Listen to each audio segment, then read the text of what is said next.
Welcome back, Shalligators. Today, I thought we'd do something a little bit different and do a story time about being a YouTuber, being an influencer, because this is a job that is not only new, it's potentially very lucrative, but it's also really kind of confusing. Like, considering how famous so many YouTubers are, not me.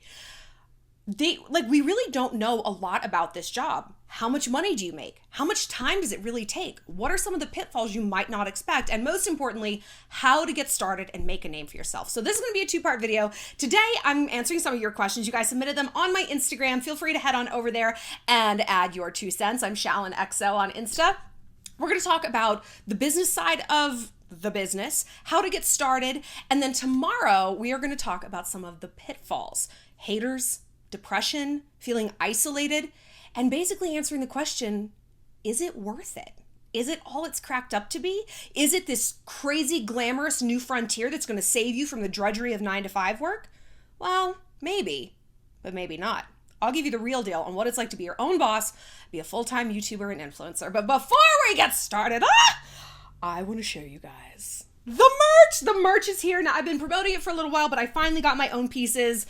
Oh, I'm so excited. So you know what I love? I love the earth. And you know what I hate? My fucking enemies.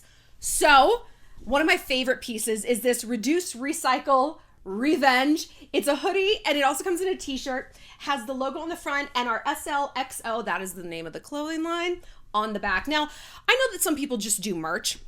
And I am loath to call my line just merch because I really wanted to make pieces that anybody could wear, even if they don't watch my channel. Like, who the fuck doesn't like recycling and revenge, right? So SLXO is the clothing line that I'm really gonna start to put more effort and energy into it in the new year. We've also got one of my favorite pieces. I mean, they're all my favorite pieces, but the jogger set, the SLXO jogger set, it's a warm-blooded set. It says warm on the arm in this really fun floral font. Love this, love this. And there are matching joggers that say blooded. It's for the warm-blooded babes. I wear this in a size medium. It's a little bit more fitted, but usually like this hoodie is a size large. I'll wear a large if I just want it like comfy and cozy. I don't like things that are too tight because I'm super lazy. Also, it's the holidays. So why not let them know you're going to be ho for Christmas? Because maybe you can't be ho home. Says Shallon XO on the back. You can get all these at the link below or on my website, shallonlester.com. We also have a brand new hoodie that just came up. It's about drugs. Go check it out. So let's talk about this influencer life. Now, the thing that everyone wants to know is, how does this job actually work? The number one question you guys ask is about money, and that's okay. I'm not surprised. And so many of you guys are like, I know that's so rude. I hate to ask, but like literally, how much money do you make? I'm obviously not going to share exactly how much money I make, but I also don't know how much money I make. Like a job like this, it's not like a salary where you make $60,000 a year and that is what it is. It changes constantly. But I can tell you how money in this space works overall, because this is the big question people have, even real life. Like when I make new friends, they're like, you're a YouTuber. And it always goes the same way. There's this pause and they're like, so I was like, how does the money work? They're like, yes, I'm sorry. I'm like, no, it's okay. The one thing I want you guys to know about this job, well, there's many things. This job is the Wild West. It is. It is a completely new frontier. People are staking their claims to places and like land that have never been occupied before. And there's no one way of doing things. If you look at the actual Wild West in America, and I'm very into Western culture, I live in Montana. I live literally in the Wild West. We have like ghost towns still, like very close to where I live. Anyway, people made their money in the Wild West in all sorts of different ways. Cattle, silver, railroad, gold, being an outlaw. There wasn't just one way to do things, and you could carve out your own future and forge a path that's never been done before. And so that's the gift and the curse of this job, there is so much power for the taking. There's so much money to be made, but just like the real Wild West, honey, it is not for the faint of heart. You have to be hardy, tough, cunning, resourceful, kind of ruthless. And you really got to roll with it. You have to kind of be born for this. And I remember Kim Kardashian saying that about her life and her job. She's like, you have to be born for this. And somebody made a good point. They're like, how are you born for a job that never existed until you? You know? And it's really true. But I think the thing that has made me successful in this space is I started doing it when I was a full grown adult. And I look at girls who are like 19, 20, 25, and they want to get into this. And it's like, I just know how much business acumen I had to have to thrive in this space. And I don't know how someone could have it when they're that young. I mean, clearly they do, because people are doing really, really well being young, but it just seems like it'd be so hard. And one thing people want to know about this job is longevity, right? And I'll get into the money in a second, but this is just my preamble. And this is what's tricky. There is no data for longevity. You go to med school because you know, okay, I can be a doctor till I'm 65. I know how much money I'm going to make. I first do this, and then I open my own practice, and I'm a partner, and then I sell it. There's data. There's paths that have been forged. But like I said, this is a frontier, and a frontier is wild. So you look at someone like Charlie and Dixie D'Amelio, and people are like, do you think they have staying power? What's going to happen? It's like, nobody knows. This has never been done before. There's never been TikTok stars who now have their own reality show. They seem like nice girls. I just don't get like why they're so compelling. I just don't like get it. But this is, again, why this career in this space is cool, because we're all new here. And I'm saying this because if you're thinking about embarking on this career, we don't know where it's going to lead. Like, I am a frontiersman. I am an astronaut. I am an explorer going places that man has never gone before, truly. And so before you drop out of school, blow that midterm, get fired from your job to do this, you might want us frontiersmen to get a little bit further down the path before you do that. So let's talk about this. Let's talk about the reality of YouTubing. Because like I said, the number one question is money. How do you make money doing this? How the hell does this work? So it's different depending on which platform you're on. TikTok, I honestly don't know how you make money. Like, I'm monetized on TikTok and it's not enough to like support myself. It's like fine, but it's, you know, I have, I don't know what, 15,000 followers, not that many. I don't know. I only know the space that I'm in. So I'll talk about Instagram and I'll talk about YouTube. Do you know what YouTube is? What's YouTube? You're like, it's an entertainment platform. Like, it's like a channel. It's like a TV. No, it isn't. YouTube is a search engine. That's what YouTube is. It is visual Google. Why does that matter? Because if you're looking at this place as just entertainment, you're not going to make any money. My channel started to make money when instead of doing videos about dating advice, I did dating advice with the words Kylie Jenner before them. Why? Well, what are people Googling more, dating advice or Kylie Jenner? One of my biggest tips if you're thinking about getting into this career is follow your authenticity. It's very easy and tempting to chase trends. Like, we look at TikTok and someone's like doing this stupid dance or whatever, and you're like, okay, I mean, I guess that'll get me famous. Will it? No. You might get a lot of views on one video, and that's like absolutely best. That's not a career. That's not a brand. And most importantly, that's not longevity. My career has worked. I mean, so far, you know, knock on wood. I think because I follow my authenticity. I follow trending topics, but not what's trendy. What's trendy is drama videos about other YouTubers. I don't do that shit. That is so beneath me. That is so not my brand. It's not even high school, and it's not even middle school. I didn't do that shit in high school or middle school. It's just like, it's a whole different class of people that quite frankly are below me. And I don't mingle. You know, the eagles don't hang out with the pigeons. Sorry. I stay in my lane.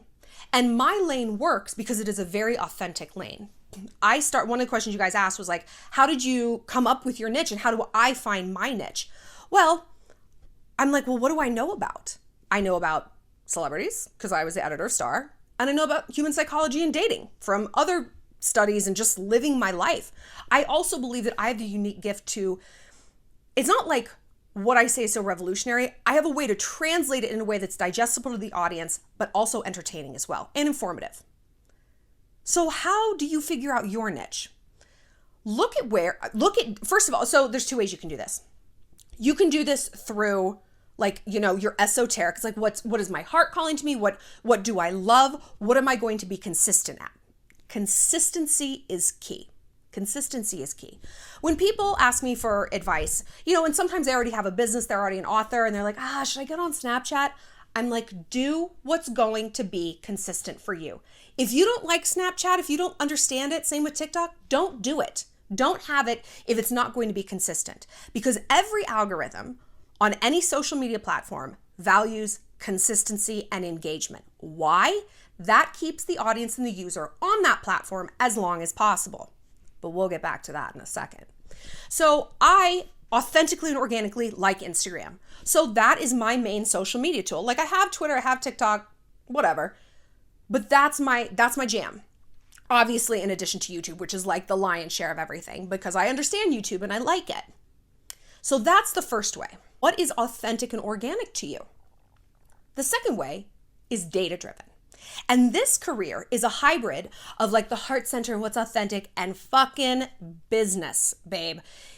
Like I said, the amount of business acumen that it takes to do this job is unlike anything I've ever experienced before. And you need to look at your traffic, your data, your analytics. What videos are getting the most views? What's getting the most engagement? And then fuse that with what can I do the most consistently? Because let's again go back to consistency and how YouTube is a search engine. YouTube, this is how money works on YouTube. Do you know what they value more? Well, you know what YouTube values? It's not subscriber count. It's not how many views a video gets. It's watch time. Watch time, watch time, watch time. The YouTube average watch time across any video that's uploaded, whether it's a cat or a toy truck or whatever, is about 3 minutes. That's the average amount of time the average YouTube person, like watcher, stays in a video, 3 minutes. My average watch time is 16 minutes. What does that mean? That means I have over 5 times the watch time of the average. So it's as though I am performing as someone with 5 times the amount of subscribers, viewers, and traffic, right? This translates to making 5 times the amount of money that someone normally at my level would. Because you make money on ads. And like I said, the platform wants to keep you on the platform as long as possible. So if people are watching for 16 minutes, they're seeing more ads than if they watch for 2 minutes, right? And you have people like, do you know that chick Gabby DiMartino, right? Who did that weird OnlyFans, like, panties thing. You guys were like, do a video on it. I was like, I'm actually not going to do a video that has child PORN in the title. I can't even say it or they'll demonetize this video. Like, we're not, no. But I have a few other creator friends and we were talking about this and I'm like, she has like 3.5 million subs on YouTube. How hard up is she for cash? She should be printing money. Like, she should be rolling in it. Why does she even need an OnlyFans? That's so, ugh. And Cotton, my friend Cotton Tolly, she's a beauty creator. Go check out her channel. She's the best. She's like, well, she has a low watch time. Like, her videos are all clickbait. People click in, they watch them for 15 seconds. They're like, oh, this can't be real. And they click out, right? So she's like, you probably make more money than her. I probably do. Now, I'm not going to get tacky and granular about how exactly much money I make. And like I said, it changes. It changes depending on ads. It changes depending on traffic, on the time of year. Like, a big reason a lot of creators do Vlogmas is this is when ads peak. It's the holidays. It's the shopping season, right? So you want to flood your channel with as many videos as possible, have as many ads as possible, because then ads drop in January. People aren't shopping, right? And then there's like highs and lows throughout the year. You have to know these things. And it's like dry and kind of boring, but like these are the secret sauces, the key ingredients to a successful YouTube channel. Because you could have the coolest content in the world. It's not going to matter if no one is discovering it. So how do you get discovered? Well, like I said, YouTube values consistency. If you say, I'm doing a video every Friday, you do a video every Friday, rain or shine. YouTube is going to see that consistency and it's going to boop, boop, boop, boop, boop. It's going to prioritize you in search results and suggested videos and watch next, right? That is a huge part of where my traffic comes from because I'm incredibly consistent with my uploading schedule. If you fail that consistency one time, boom, they punish you and they drop you back down. And it takes a while to build it back up. YouTube does not come to play. So you're going to make money based on obviously how many views and how many subs, of course, but watch time. So that's crucial. And that means you have to make engaging content. That means you have to be a good public speaker. You can't have a million jump cuts. You can't just do a bunch of clickbait. It's like, no panties. And then it's like you're shopping at a store and you're like, oh, we don't have any panties because I'm at a hardware store. Like, okay, that's weird. So you can look at someone with a super high subscriber count and they could be kind of broke if they're not doing their business right. Another key way that you can be successful in this job is the unicorn versus the octopus. This is sort of an analogy I came up with, and my other YouTuber friends and creator friends have run with it. You don't want your business to be a unicorn. Just one horn, just one big ass horn. This is the one thing I do. This is what I got. It's a horn. You know what that's called? Vine. Think of all the people who were Vine famous and now you never hear about them, right? They've kind of evaporated. Some made it really big. Shawn Mendes, obviously, like Cameron Dallas, I guess, is doing well. His one song, Why Haven't I Met You, was actually a bop. It was so good and I hated how good it was, but it's really good. Anyway, the creators who did do something like Shawn Mendes, who had an actual product, songwriting, albums, touring, thrived even though Vine was taken away. And no one thought Vine was just gonna like shut down one day, but it's possible. And that means maybe one day TikTok is gonna be shut down. We thought TikTok was gonna get shut down like 6 months ago, remember? Someone bought it, it's thriving. Maybe Instagram crashes tomorrow. Maybe you get kicked off the platform. Maybe you get canceled. Don't worry, there's gonna be a whole video on cancel culture. Nice try, bitch, I'm still here. So you need, instead of an octopus with just one horn that could get cut off and then you're just a horse, you need an octopus. This is a drawing I did for a brand strategist I'm considering hiring because I was telling him the octopus thing. He's like, that's such a good way to describe it. I could never like encapsulate it like so succinctly. I know. So I drew him my own octopus and each arm is a different branch of my company. Cameos, questions, merch, podcast, YouTube, ads, Substack, jewelry, and there's more. Like this could be a 12-tentacled octopus. You want to do this, again, to diversify your portfolio. You don't want all your eggs in one basket. This also creates branding. I look at some of the people who hate me, who've made hate videos about me. Some of them have more subscribers than me, okay? They don't have a brand. They might have like viewers. They don't have fans. There's a huge difference. And that difference is something called conversion. Conversion is the name of the game in this job when it comes to ads, and especially in an Instagram influencer situation. So YouTube, the way we make money is like very amorphous and every YouTuber is completely different, right? Like I said, I make 5 times what someone with my sub count would make because my watch time is 5 times higher. So I'm operating at a level that's a lot higher. Instagram is much more consistent because it's not quite so fickle. There aren't as many metrics. The big metric on being an influencer, and I define these two like, I'm like a creator, like I'm an influencer too. I know that term, it just makes your skin crawl. I hate it, but I never introduce myself like, I'm an influencer. Can you imagine? I'm a YouTuber. But the difference is YouTubers create content. Influencers are about conversion. They're salespeople. They're selling things, right? And if you have someone who's trying to be an influencer and they don't know that, you're just a bitch on the internet taking photos. Good luck. This is a business. And let me tell you something. I have never worked this hard in my whole entire life. So influencers rely on something called conversion. Conversion means what percentage of your audience is actually going to buy the product you're advertising. And you might think, oh, like all of them. Like, I don't know, like 80%. Try again. The highest conversion I've ever heard of is about 7%. My conversion is about 5.5% to 6%. It's very, very high. So that means 5.5% to 6% of my audience will actually click and buy a product, right? And if you're dealing with any sort of reputable company, they're going to ask you what your conversion rate is, and they're going to want to see proof of that, right? And you have to be able to provide these metrics. And one of you guys asked a really good question. You're like, is it worth it to buy followers? No, because it's going to fuck your conversion. I met this influencer, don't even get me fucking started, but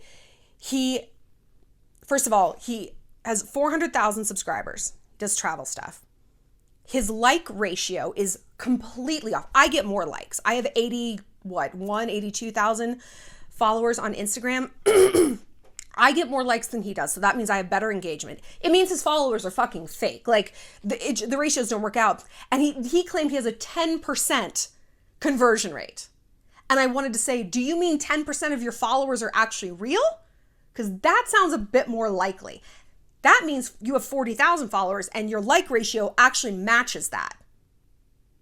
It's just, and I'm like, no company is going to partner with you consistently. You're going to be a one and done because they're going to be like, wait a minute, you have almost 500,000 followers and 4 people clicked into our website. What the fuck? It's going to give you a really bad reputation. Word gets around, right? Word gets around and it's not good. And you don't have any longevity. You don't. You can maybe keep finding companies that are too dumb to understand what conversion is. You're never going to get a consistent brand deal. I have consistent brand deals because I have good conversion. And, when people are like, well, how much money do you, how much are ads? How much are ads? I'll put it this way. Ads are what? A minute? I could work 2 minutes a month, pay all my bills. So, I got some nice stuff. So the bills are significant. But typically, what to charge for ads on Instagram is $10 per 1,000 followers. That also has to strike into conversion. You can charge a little bit more if you have good conversion. If you have no conversion, you need to stick to the baseline of that, if not a little lower, because it's like not having a resume or not having credit. People are like, well, what can you do? Like, show us. If you don't have conversion, you don't have the metrics, you don't even have to say that. Be like, you know what? I don't know what my conversion is. I'm not promising you conversion necessarily. I'm promising you word of mouth. I'm promising you advertising. And this is what's tough is like being an influencer. We're advertisers.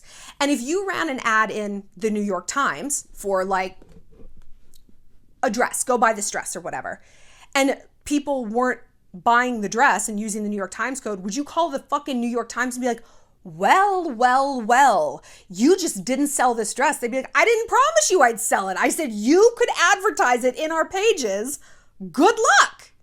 So that's an approach you can take if you don't really have a track record and you don't think your conversion is there.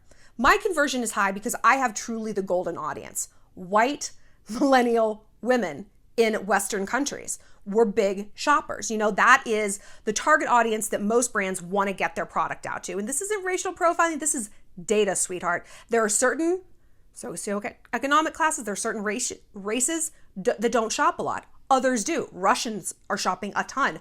The Asians shop a ton, right? So those are also really good audiences to have. You want to cultivate an audience that's going to work for you. I mean, of course it has to be authentic, and like, I am a millennial white woman in a Western country, so that's probably who's going to be watching me. So, that's good. But conversion is very, very important. So no, don't buy followers. Oh, but the standard, yeah. So like $10 per 1,000 followers. Don't buy them. People can check that really fast. They can run your stats through a million different websites and be like, those are fake. Also, Instagram knows that they're fake and they're going to ding you in the algorithm. You're not going to get a lot of eyes on your posts. And once you get Instagram mad at you, like YouTube, it's very hard to dig your way out of that. And there is no one to whom you can appeal. This is not a democracy. Just like the Wild West was kind of lawless. That's why we keep making this comparison. It is vigilante justice out here. You have to do what works for you. You have to take power. And if things go wrong, sorry, that sucks. Chew them up, spit them out. It's rough. Now, if you're verified, you can also charge more. I'm a verified account, and this other dude with his like 400,000 followers, I was like, you're not even verified? He was just completely full of shit. And I'm like, you're fucking it up for the rest of us. Like, you're fucking up for the rest of us. It's like someone who said they're an author, and I was like, what book did you write? They're like, The Great Gatsby. I'm like, did you? That's interesting. I feel like someone else might have written that. Like, stop saying that. Because what makes me crazy is like, this job is so hard. This job is so hard. It's really cool and it's really fulfilling, but it's not for the weak.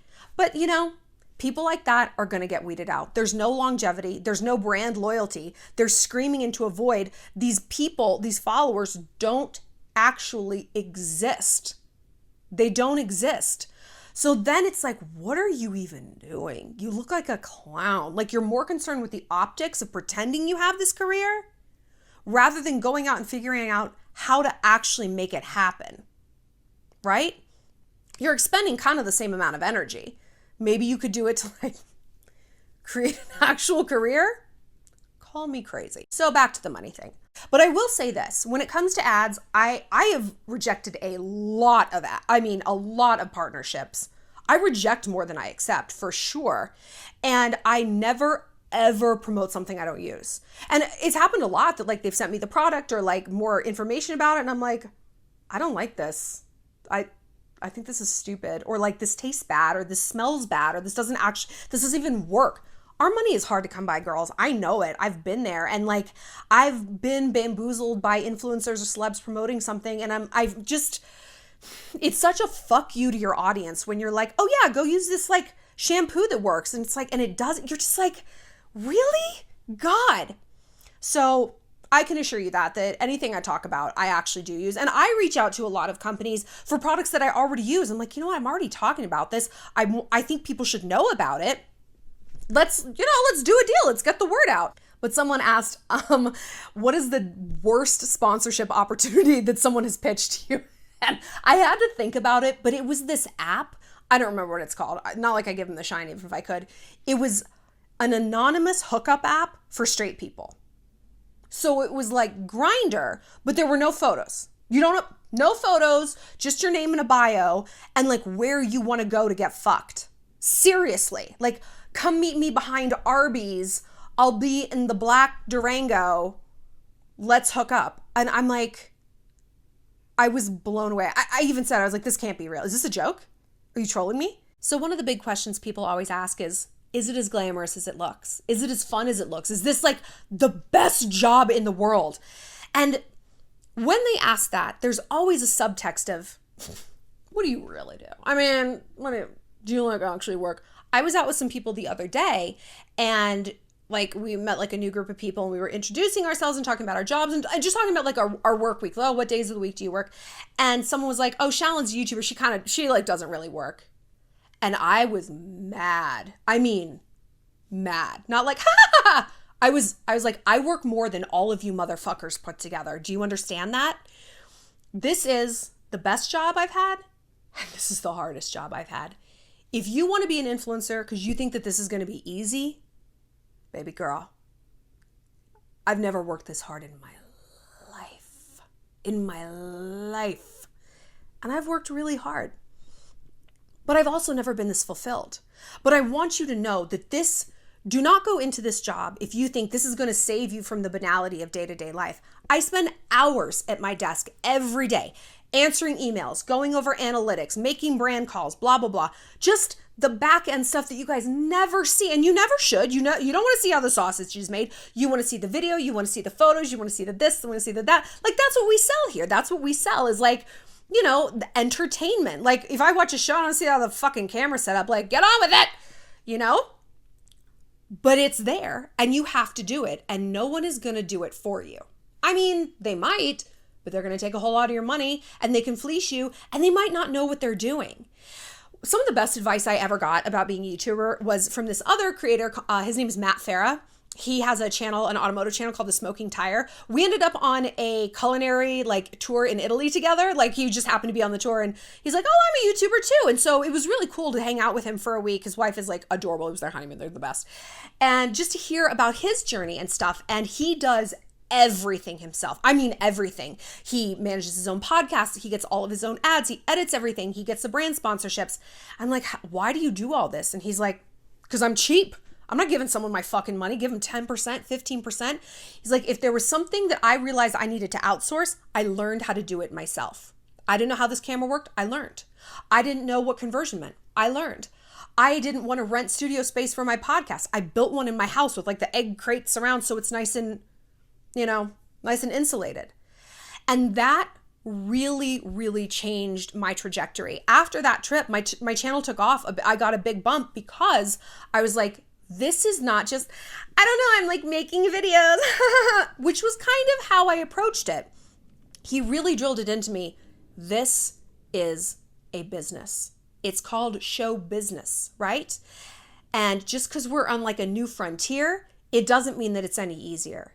It means that it's harder because there's no precedent. We don't have mentors in this category. There's no one who can tell us, hey, 10 years from now, here's where you're going to be. They didn't exist 10 years. I mean, you have Jenna Marbles. I don't know. And even then, even if you have creators who've been in the game this long, the space was so different then. There wasn't Instagram, there wasn't TikTok. Now this has changed. Brands are looking at influencers instead of looking at celebrities or socialites or whatever it used to be back in the day. So there really is so much work that goes into this. I think it's interesting and fun. But if you're looking at this job like it's just going to be easy and it's all just like poses and hats with pigeon toe pose, blogger pose, outfit of the day, you're not going to have that longevity. And I see so many creators that really don't understand that. And it's like, okay, you're getting views now. Where are you going to be in a year, 5 years, 10 years? You better hope you marry for money, honey. Okay, let's see what some of these other questions are. Let's see, we have from my boyfriend, you're hot. That's cute. My friend Dan, hi Dan, said how much money per view? That's the thing, like you can't quantify. It's so different and it's so variable. Like I wish I could say it's like 50 cents a view, $3 a comment, but like it just isn't. And this is what's tricky is it's so hard to jump into this industry when you have no idea what your income is going to be. So if you want to do this, make it your side project, make it your side hobby until there is some consistency. And I've talked before that this was my side project, while I was the editor of Star and stuff, and it became my full-time job. I'm almost in my 2-year, like when I went pro anniversary, when I was like full-time professional YouTuber. And I only went pro because I got laid off from Star. And partly I was like, okay, this is the universe pushing me in this direction. But a huge part of it was I had the energy and the time to fully focus on it. And you know what? I had more energy and time than I was willing to admit to myself when I was the editor of Star. I wasn't utilizing my time well. And I'm going to do a whole video on time management because it is the name of this game. I have never worked this hard in my life. In my life. I have to script my day down to 20-minute increments. I have to take a shower, 8:30 a.m., dry hair, 10:15, go get a coffee, 10:45. Because if I don't, the day just, it's like smoke. It just evaporates and it gets away from you.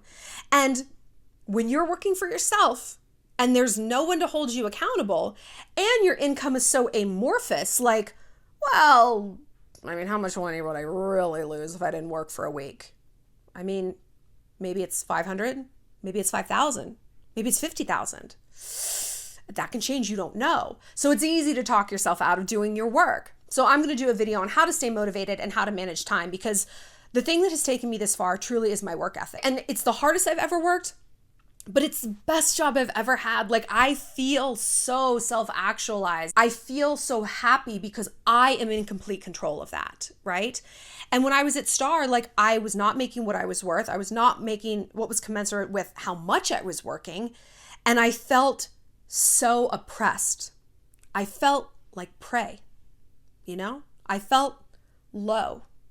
And that mentality was starting to take root. I could feel it. I could feel myself giving up and capitulating and just becoming so tired, raging against the machine, trying to get people to see my value, that it was a blessing to get laid off. It didn't feel like it at the time. And I did a whole video on this recently, how to deal with getting fired or laid off.